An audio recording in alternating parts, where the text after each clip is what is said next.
আসসালামু আলাইকুম রহমতুল্লাহ।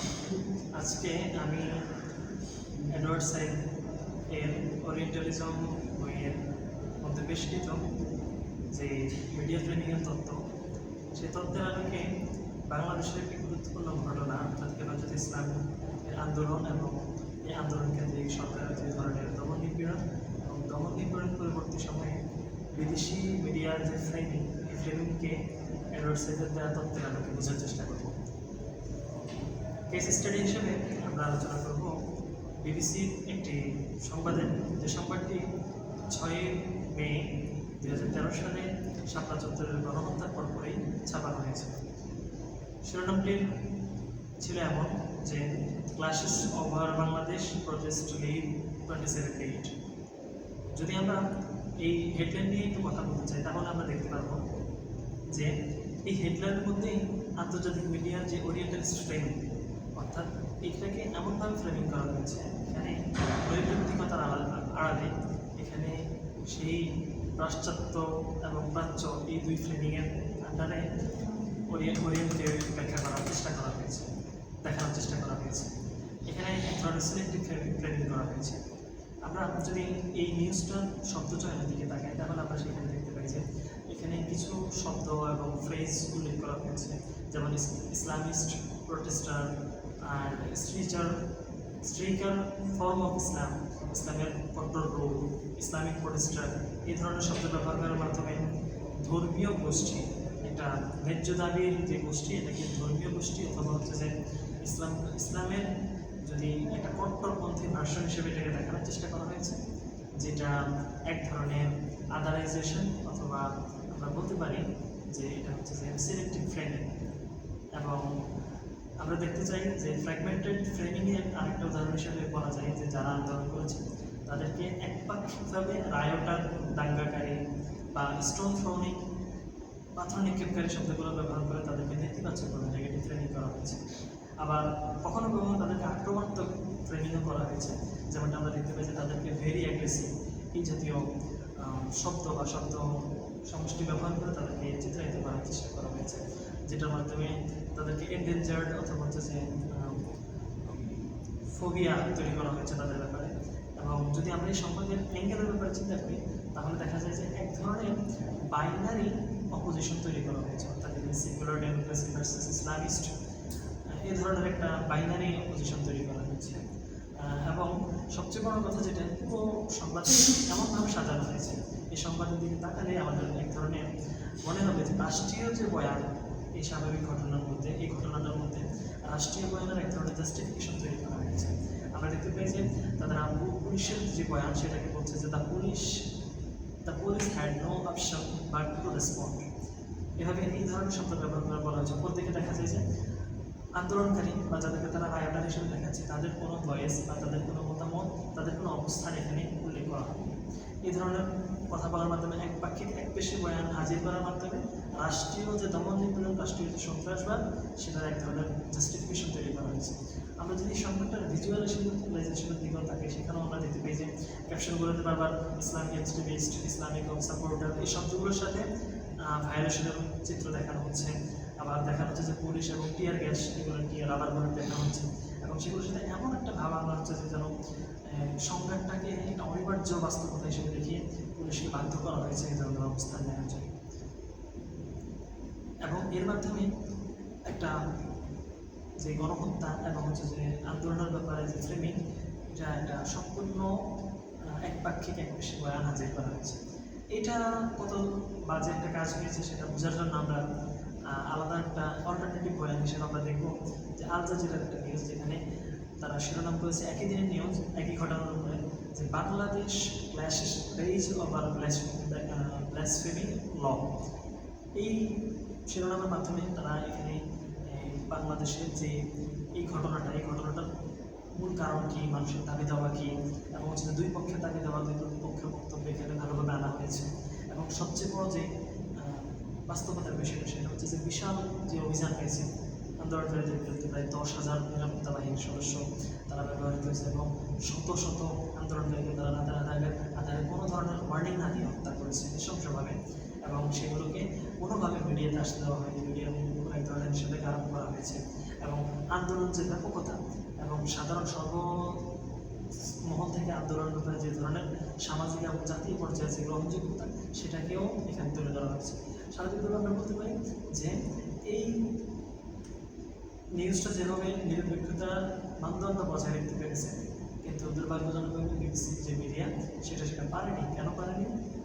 তার কারণ হচ্ছে প্রাথমিকভাবেই তাদের যে ওরিয়েন্টালিস্ট মাইন্ডসেট, যে কনফার্মেশন বায়াস তারা আমাদের ব্যাপারে ধারণ করে থাকে, সেই বায়াসেরই একটা উৎকৃষ্ট উদাহরণ হিসাবে আমি এই একটা নির্দিষ্ট ঘটনার উপরে দুটি ভিডিও করেছি। আসসালামু আলাইকুম।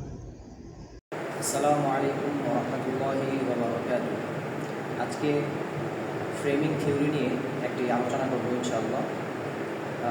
2013 সাল 6ই মে শাপলা চত্বরে যেই মর্মান্তিক ঘটনা, সেই ঘটনাকে কেন্দ্র করে প্রথম আলো যে পত্রিকাটি সেটি একটি সংবাদ করেছে, একটি শিরোনাম করেছে। সেখানে তারা বলেছে, হেফাজতের তাণ্ডবে ধ্বংসযজ্ঞ, দিনভর সংঘাত, চারদিকে আগুন, নিহত অন্তত 15 জন। তো আমি এই শিরোনামকে কেন্দ্র করে চারদিক থেকে আলোচনা করব। তো প্রথমত এখানে তাদের শব্দচয়ন নিয়ে আলোচনা করি।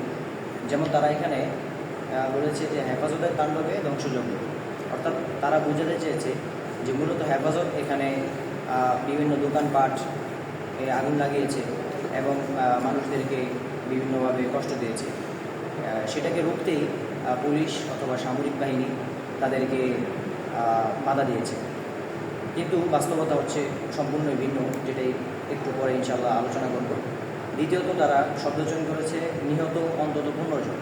তো এখানে নিহত কার পক্ষ থেকে হয়েছে সেটা এখানে বলা হয়নি। অর্থাৎ জনসাধারণের কাছে এই মেসেজ তারা পৌঁছাতে চায় যে এখানে 15 জন হতে পারে সামরিক বাহিনী অথবা হেফাজত কর্মী। দ্বিতীয় যে বিষয়টি সেটা হলো তাদের এখানে যে ফ্রেমিংটা সেটা হচ্ছে এপিসোডিক ফ্রেমিং। অর্থাৎ তারা বিভিন্ন জায়গায় হেফাজত কর্মীদের যেই হত্যা অথবা হেফাজত কর্মী তাদেরকে যে হত্যা করা হয়েছে সামরিক বাহিনীর পক্ষ থেকে, সেগুলো তারা ছবি না তুলে বরঞ্চ কিছু কিছু নির্দিষ্ট কিছু জায়গায় যেখানে কোরআনের দোকান অথবা কোনো জনসাধারণের দোকানপাট ছিল সেখানে আগুন লাগানো হয়েছে। যদিও সেটি ছাত্রলীগের পক্ষ থেকে লাগানো হয়েছে, কিন্তু প্রথম আলো এখানে সংবাদ করেছে যে হেফাজত মূলত এখানে আগুন লাগিয়েছে। মূলত এখানে ছাত্রলীগ লাগানোর পরে তারা এখান থেকে পালিয়ে যায় এবং পুলিশ জনসাধারণের কাছে এই সংবাদ পৌঁছানোর চেষ্টা করে যে এখানে মূলত হেফাজত কর্মীরা মানুষের বিভিন্ন ক্ষয়ক্ষতি করেছে এবং কোরআনের যে একটি দোকান ছিল সেখানে তারা আগুন লাগিয়েছে। কিন্তু বাস্তবতা সম্পূর্ণই ভিন্ন। তৃতীয় যে বিষয়টি সেটা হচ্ছে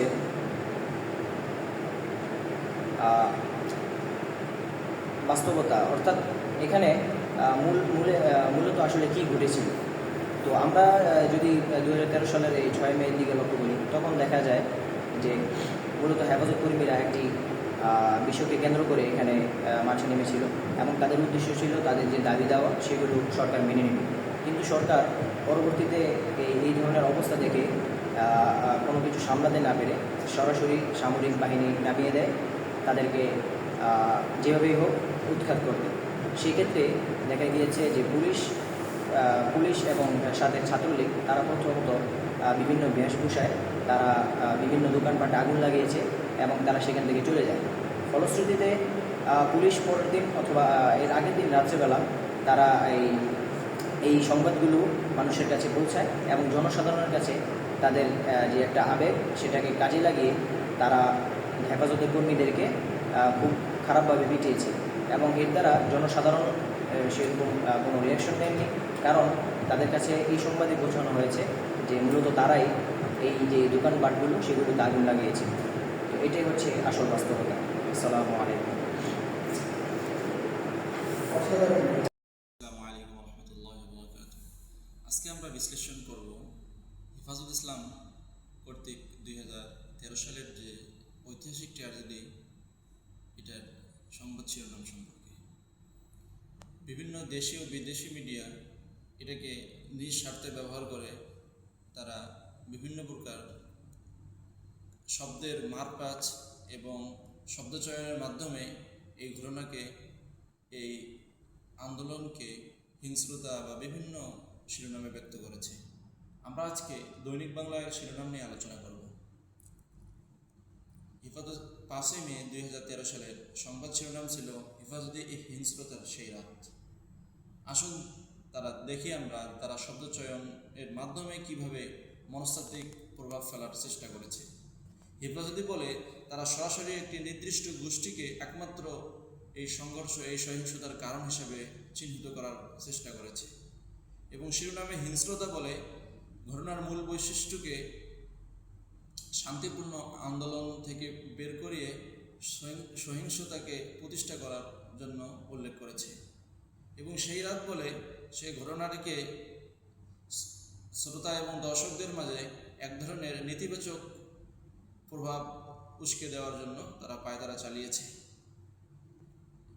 আমরা বিশ্লেষণ করব যে ছবিতে তারা ভিজুয়ালের মাধ্যমে কিভাবে মানুষের মনস্তত্ত্বে প্রভাব বিস্তার করার চেষ্টা করেছে। আমরা ছবিতে দেখতে পাচ্ছি যে এখানে হেফাজতের কিছু নেতাকর্মী আগুন, অগ্নিসংযোগের মাধ্যমে কালো ধোঁয়া ইত্যাদি ছড়িয়ে দিয়েছে, যেটা নিশ্চয়ই বিশৃঙ্খলার প্রতীক। তবে এখানে মূল বিষয় হচ্ছে যে হেফাজতের 4, 5, 6 ইত্যাদি কয়েক তারিখের শান্তিপূর্ণ সমাবেশের ছবি ভিজুয়াল না দিয়ে শুধু নির্দিষ্ট একটি রাতকে কেন্দ্র করে যে ভিজুয়ালের ফ্রেমিং করা, এটা তাদের উদ্দেশ্যপ্রণোদিত একটা বিষয়। তারা এর মাধ্যমে প্রমাণ করতে চেয়েছে যে এটা মূলত শান্তিপূর্ণ কোনো সমাবেশ, আন্দোলন ছিল না, বরং এটা ছিল বিশৃঙ্খলা এবং সহিংসতা। এবং আমরা বিশ্লেষণ করব এটা কি এপিসোডমিক থিওরির আলোকে ফ্রেমিং করা হয়েছে নাকি থিমেটিক। আমরা দেখতে পাচ্ছি এই শিরোনামে শুধু একটি রাতের একটি বিচ্ছিন্ন ঘটনাকে কেন্দ্র করে ভিজুয়ালের ফ্রেমিং করা হয়েছে এবং এই ঘটনার পিছনে, এই আন্দোলনের পিছনে যে বৃহত্তর ঐতিহাসিক এবং রাজনৈতিক যে প্রেক্ষাপট ছিল এটাকে সম্পূর্ণ আড়াল করা হয়েছে।